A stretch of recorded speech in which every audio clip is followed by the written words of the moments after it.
കാര്യം അവർക്കൊരു ഫ്രീഡം കൊടുത്ത് വിടുകയാണെങ്കിൽ അവർക്കതിന് പക്വത ഉണ്ടായിരിക്കണം. ഫ്രീ ആയിട്ട് ജീവിക്കാനായിട്ട് ഏത് രീതിയിലാണ് അവർക്ക് ശാരീരികമായും ആത്മീയമായും ഭൗതികമായിട്ടും അല്ലെങ്കിൽ സാമുദായികമായിട്ടും അങ്ങനെ എല്ലാ രീതിയിലും ഒരു പക്വത വന്ന കുഞ്ഞുങ്ങളെ വേണം വിവാഹ ജീവിതത്തിലേക്ക് നമ്മൾ വിടാനായിട്ട്. പരിശുദ്ധ ഓർത്തഡോക്സ് സഭ ഈ കഴിഞ്ഞ കുറേ കാലങ്ങളായിട്ട് പ്രീ മാരിറ്റൽ കൗൺസിലിംഗ് എന്ന് പറഞ്ഞൊരു പ്രോഗ്രാം നടത്തുന്നുണ്ട്. വളരെ നല്ലതാണ്, സ്വാഗതാർഹമാണ്. കുഞ്ഞുങ്ങൾക്കൊരു അവയർനെസ് കിട്ടാനായിട്ട് അത് ഉപയോഗിക്കുന്നു. പിന്നെ ഭാര്യാഭർത്തൃ ബന്ധത്തെ ഉറപ്പിക്കുന്ന സ്നേഹം, പലതരത്തിലുള്ള സ്നേഹമുണ്ട്. അതിൽ ഈ ഭാര്യാഭർത്തൃ ബന്ധത്തെ ഉറപ്പിക്കുന്ന സ്നേഹം എന്ന് പറയുന്നത് ദൈവിക സ്നേഹം അല്ലെങ്കിൽ നിസ്വാർത്ഥ സ്നേഹം, അഗാപ്പെ എന്ന് പറയും. ആ സ്നേഹം അങ്ങനെയില്ല. ഇന്നത്തെ കാലത്ത് സ്നേഹമുണ്ട്. സ്നേഹം എല്ലാവരും പ്രദർശിപ്പിക്കുകയാണ്. ഇന്ന് പ്രകടനം നമ്മൾ അങ്ങോട്ടും ഇങ്ങോട്ടും സ്നേഹം പ്രകടിപ്പിക്കണം. എന്നാൽ ഇന്നത്തെ ജീവിതത്തിൽ പുതിയ തലമുറ എന്താ ചെയ്യുന്നത്? സ്നേഹം പ്രദർശിപ്പിക്കാനായിട്ട് അവിടെ പോകും. നമ്മൾ കണ്ടില്ലേ, മറൈൻ ഡ്രൈവിലും കൊച്ചിയിലും അവിടെ ഇവിടെ എല്ലാം പോയി സ്നേഹം പ്രദർശിപ്പിക്കുക. ആ ഒരു രീതിയിലല്ല. ഇതിനെ ഒന്നും നമുക്ക് ഉൾക്കൊള്ളാനായിട്ട് കഴിയുകയില്ല. അതുകൊണ്ട് നമ്മുടെ കുഞ്ഞുങ്ങൾ ആ രീതിയിൽ പോകാതിരിക്കാനായിട്ട് നമ്മൾ ശ്രമിക്കുക എന്നുള്ളതല്ലാതെ സമൂഹത്തിനെ ഒറ്റയടിക്ക് ഒന്നടിച്ച് ക്രിട്ടിസൈസ് ചെയ്യാനായിട്ട് നമ്മളാളല്ല. പിന്നെ ഇനിയും ഈ ബന്ധം എത്ര നാളാണ് തുടരേണ്ടത് എന്നുള്ളതാണ്. ഇവർ പറയുന്നത് ലിവിങ് ടുഗദറാണ്, കുറച്ച് നാൾ ജീവിച്ചു പിന്നെ കുറച്ച് കഴിഞ്ഞ് ഇഷ്ടമില്ലെങ്കിൽ പോകാം. എന്നാൽ ക്രിസ്തീയ ജീവിതത്തിൽ അതല്ല. നമ്മൾ എഫേസ്യ ലേഖനം 2-ാം അധ്യായം 14 മുതൽ 16 വരെയുള്ള വാക്യങ്ങൾ വായിക്കുമ്പോൾ യഹൂദ മതത്തിൽ യഹൂദന്മാരുടെ ഇടയിൽ ഒരു വേർപാടിൻ്റെ നടുച്ചുവർ എന്ന് പറഞ്ഞിട്ട്, അതായത് അഗ്രചർമ്മികളും പരിച്ഛേദനക്കാരും ഉണ്ട്. അതിൻ്റെ വേർപാടിൻ്റെ നടിച്ചുവർ ഇടിച്ചു കളഞ്ഞുകൊണ്ട് ക്രിസ്തു അവരെ എല്ലാവരെയും കൂടെ ഒന്നാക്കി എന്നാണ് പറയുന്നത്. അതുപോലെയാണ് നമുക്ക് ഇന്ന് അങ്ങോട്ടും ഇങ്ങോട്ടുള്ള വേർപാടും വ്യത്യാസവും സംസ്കാരവും എല്ലാം മാറ്റി രണ്ടുപേരും കൂടെ വിവാഹ കൂതാശയിൽ ഒന്നിച്ച് ചേർന്ന് കഴിഞ്ഞു കഴിഞ്ഞാൽ അവർക്ക് വേർപാട് അവിടെ ഇല്ല. അതിൻ്റെ നടിച്ചുവർ ഇടിച്ചിട്ട് ഒന്നായിട്ട് താമസിക്കുന്നു. ഇനി ഇപ്പോൾ എത്ര നാളത്തേക്കാണ് ഈ സഭയെ ദൈവം ചേർത്തിട്ട് പൗലോസ്ലീഹ പറയുന്നത് എത്ര നാളത്തേൻ്റെ സഭ എന്ന് വരെയുള്ള അവസാന നാളിൽ അല്ലെങ്കിൽ ദൈവത്തിൻ്റെ 2ാമത്തെ വരവിൽ അവൻ്റെ പ്രത്യക്ഷതയെങ്കിൽ വെളിപ്പെടാനിരിക്കുന്ന തേജസ്സിൻ്റെ പ്രത്യാശയ്ക്കായിട്ട് വിളിച്ചിരിക്കുക. അപ്പം യുഗങ്ങളോളം നമ്മൾ ദൈവത്തോട് കൂടെ ജീവിക്കാൻ വേണ്ടിയിട്ടാണ് ഈ സഭയെ രൂപീകരിച്ചത് എങ്കിൽ ഈ വിവാഹ ജീവിതം എന്ന് പറയുന്നത് നമ്മുടെ മരണത്തോളം, ഈ ലോകത്തിലെ മരണത്തോളേ ഉള്ളൂ. നമ്മൾ രണ്ടിൽ ആരെങ്കിലും ഒരാൾ മരിച്ചു പോകുന്നതോടെ വിവാഹമുണ്ട് അവിടെ അവസാനിക്കും. അപ്പം മരണത്തോളം എന്ന് പറയുമ്പോൾ നമുക്ക് ജീവപര്യമെന്ന് പറയും. ജീവപര്യം എന്ന് പറഞ്ഞാൽ നാട്ടിൽ ജീവപര്യം എന്ന് പറഞ്ഞാൽ 12 വർഷമോ 14 വർഷം അങ്ങനെയും കാണാം. അതിനിടയ്ക്ക് പരോളുണ്ട്. എന്നാൽ ഈ ജീവപര്യത്തിൽ പരോളില്ല. നമുക്ക് അടയിരിക്കുന്ന ഒരു കോഴിയെക്കുറിച്ച് ഞാൻ ഇനി അച്ഛൻ പറഞ്ഞ കുട്ടമ്പരക്കിൽ അച്ഛൻ പറഞ്ഞ അടയിരിക്കുന്ന കോഴി 21-22 ദിവസം ഒന്നിച്ചിരുന്നില്ലെങ്കിൽ ഇടയ്ക്ക് കോഴി പറയാൻ 12 ദിവസം കഴിയുമ്പോൾ ഞാൻ ഒരു പരോളിൽ നടന്നാണെന്ന് പറഞ്ഞ് ഇറങ്ങിപ്പോകും. 4 ദിവസം കഴിഞ്ഞ് കയറി ചെന്ന് കഴിഞ്ഞാൽ ഈ മുട്ടയെല്ലാം എന്തായി പോകും? ഈ മുട്ടയായി. അത് തന്നെയാണ് നമ്മുടെ ജീവിതത്തിലെ അനുഭവം. നമ്മൾ മരണത്തോളം തന്നിരിക്കുന്ന ബന്ധിക്കപ്പെട്ടിരിക്കുന്ന ഒരു ബന്ധമാണ്. അതിനെ ഒരു 12 വർഷം കഴിഞ്ഞ് 2-3 കുഞ്ഞുങ്ങളൊക്കെ ഉണ്ടായി കഴിഞ്ഞിട്ട് ഇതാ ഞാൻ പോകുന്നു എന്ന് പറഞ്ഞാൽ ഈ കുഞ്ഞുങ്ങൾ എങ്ങോട്ടാണ് പോകുന്നത്?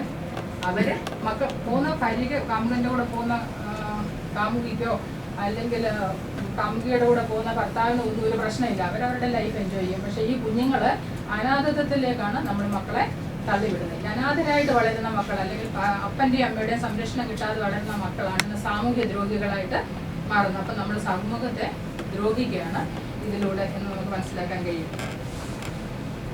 പിന്നെ സമയമുണ്ടെന്ന് തോന്നുന്നു.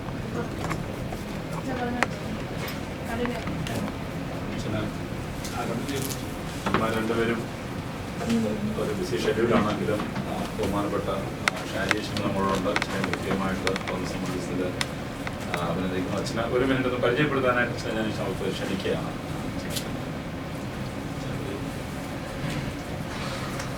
എൻ്റെ പേര് PK തോമസ് എന്നാണ്. കുണ്ട്രയാണ് എൻ്റെ വീട്. ഞാൻ വർക്ക് ചെയ്യുന്നത് കൊട്ടാരക്കര പുല്ലൂർ ഡയസിസിലാണ്. ഞാൻ താമസിക്കുന്നത് തുമ്പോണാണ്. എൻ്റെ വൈഫ് അവിടെ നമ്മുടെ മാനേജ്മെൻറ്റ് സ്കൂളിൽ ഹയർ സെക്കൻഡറി വർക്ക് ചെയ്യുന്നു. 3 കുഞ്ഞുങ്ങളാണ്. ഒരു മോനും 2 മോളും. വലിയ മോൻ 9th സ്റ്റാൻഡേർഡ്, വലിയ മോൾ 6th, കൊച്ചു മോള് 4th സ്റ്റാൻഡേർഡ്. മനോഹരമായ ക്ലാസ് എടുത്ത് ഞാനൊരു ഹോംവർക്ക് വന്നിട്ട് അങ്ങ് വായിച്ചു. ഞാൻ 5 മിനിറ്റ് മെസ്സേജ് കൊടുക്കണമെന്ന് പറഞ്ഞാൽ 5 മിനിറ്റ് എടുക്കുന്ന ഒരു ഹോംവർക്ക് തരുന്നു. ഈ ക്ലാസ്സിൻ്റെ ഇടയ്ക്ക് ഒന്ന് കേട്ട ആ ക്ലാസ്സിൻ്റെ ഒരു ചോദ്യം ചോദിക്കുന്നു: ഭാര്യമാര് ഭർത്താക്കന്മാരുടെ എവിടെ ഇരിക്കണം? എവിടെ ഇരിക്കേണ്ടുന്നവരാണ് ഭാര്യമാർ ഭർത്താവിന്? ഇവിടെ ക്ലാസ്സിനകത്തുനിന്ന് വേണം മറുപടി തരാനായിട്ട്. നിങ്ങൾ കേട്ട ക്ലാസ്സിനകത്ത് സദൃശവാക്യം 12:4 ഒന്നായിരുന്നു. എവിടെ ഇരിക്കണം എന്ന് പറയാം. തലയിലിരിക്കണം. ഇപ്പൊ എവിടാ ഇരിക്കുന്നത്? തലയിൽ തന്നെയാണോ ഇരിക്കുന്നത്? ആണോ? അപ്പൊ അതൊന്ന് ചിന്തിക്കണം. തലയിൽ ഇരിക്കേണ്ടുന്നവരാണ് ഭാര്യമാർ. പക്ഷെ ഇപ്പം എവിടാണ് ഇരിക്കുന്നത്? ഇതെങ്ങനെ തലയിൽ കയറി ഇരിക്കാനായിട്ട് പറ്റും? ഇത് ഭയങ്കര ഡീപ്പായിട്ട് പഠിക്കേണ്ട ഒരു ടോപ്പിക്കാണ്. ഒന്ന് ചിന്തിച്ചാൽ മതി. ഇവിടെ ഇരിക്കേണ്ടുന്നവരാണ്. ഈ തൊപ്പി ഇപ്പം തലയിൽ ഇരിക്കുന്നില്ല, അതുപോലെ ഭർത്താവിന്റെ തലയിൽ ഇരിക്കേണ്ടുന്നവരാണ്. നമ്മൾ കയറി കൊണ്ടിരുന്ന കാലെ പിടിച്ച് താഴെ ഇടും. നമ്മൾ കയറി ഇരിക്കാൻ പാടില്ല, അവര് തന്നെ എടുത്ത് തലയിൽ വെക്കണം. അതെങ്ങനെ സാധിക്കും എന്നുള്ളത് ഹോംവർക്ക് തരിക. നിങ്ങൾ ഇങ്ങനത്തെ ഒരു ക്ലാസ്സിനകത്ത് ഒന്ന് ചർച്ച ചെയ്ത് കണ്ടുപിടിക്കണേ.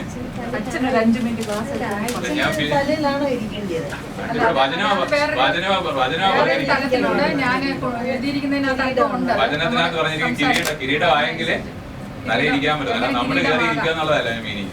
കിരീടമാകണം. അപ്പൊ അതെങ്ങനെ കിരീടമാകും? അതുപോലെ കിരീടമായെങ്കിൽ മാത്രമേ തലയിരിക്കാനായിട്ട് സാധിക്കും. അപ്പൊ എങ്ങനെ കിരീടമാകും എന്നുള്ളതാണ് ഹോംവർക്ക്. അല്ല അത് വർക്ക് ചെയ്താണ് പറഞ്ഞാൽ കേട്ടപ്പോ എനിക്ക് സന്തോഷം. നമ്മുടെ കൂടെ ഉണ്ട്. കുറച്ച് ദിവസം അച്ഛനിവിടെ കുവൈറ്റിലുണ്ട്. നമുക്കിനിയും നമ്മുടെ മീറ്റിംഗ് അച്ഛനെ ക്ഷണിക്കുന്നതായിരിക്കും. പ്രത്യേകമായിട്ട് അച്ഛൻ വരികയും നമുക്ക് തന്നിരിക്കുന്ന ഹോംവർക്കിൽ പ്രത്യേകമായ അച്ഛൻ്റെ സാന്നിധ്യം വളരെ ശ്രദ്ധേയമാണെന്ന് പ്രത്യേകമായിട്ട് അറിയിക്കുന്നു. പ്രത്യേകമായ അതുപോലെ സമാജത്തിന്റെ പേരുള്ള നന്ദി സ്നേഹം രണ്ടുപേരെയും ബഹുമാനപ്പെട്ട ഷാജി അച്ഛനെ ഈ അവസരത്തിൽ അറിയിക്കുന്നു. ബിസി ഷെഡ്യൂൾ ആയതുകൊണ്ട് ഒരു പോവുകയാണ്.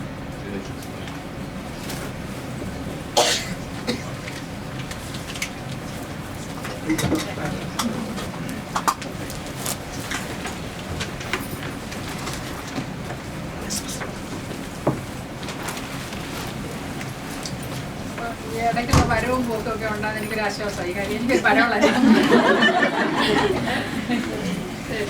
ഇനി ഞാൻ സംസാരിക്കാൻ പോകുന്നത് ഇന്ന് ഇടയിൽ അത് ടി വിയിൽ കേട്ടതാ. ഒരു പെൺകുട്ടി ഒരു സംവാദത്തില് ഞാനിതൊക്കെ എനിക്ക് വലിയ ഇൻട്രസ്റ്റ് ആക്കി കേൾക്കാൻ ഞാൻ ഇന്ന് കേൾക്കുന്നത്.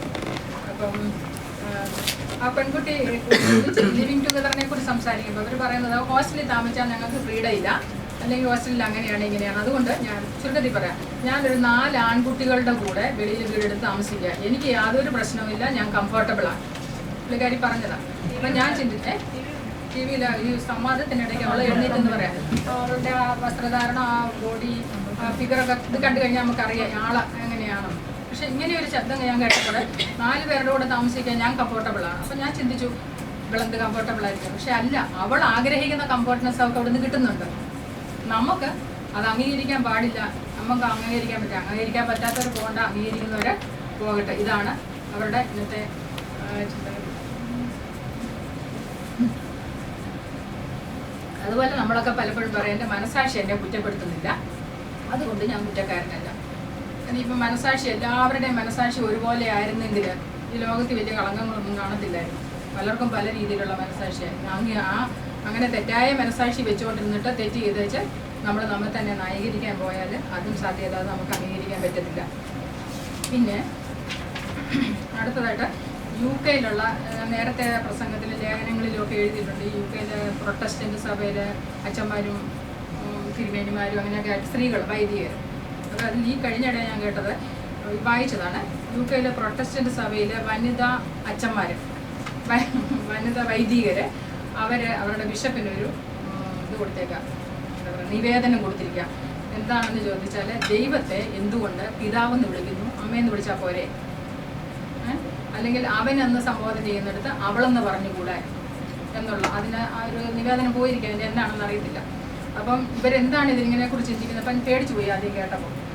പിന്നെ ഞാൻ ചിന്തിച്ചത് അവർക്ക് ദൈവത്തോട് കൂടുതലായിട്ട് എടുക്കാൻ, നമ്മൾ പറയത്തില്ല സ്ത്രീകളുടെ അടുത്താണ് അപ്രോച്ച് ചെയ്യാനായിട്ട് എളുപ്പമുണ്ടെന്ന്. ഇനി അതായിരിക്കും ചിലപ്പോൾ അവർ പറഞ്ഞു. എന്തായാലും സ്ത്രീ സമത്വവാദവും സ്ത്രീ ശാക്തീകരണവും ഒക്കെ അതിനൊന്നും ഞാൻ എതിരല്ല.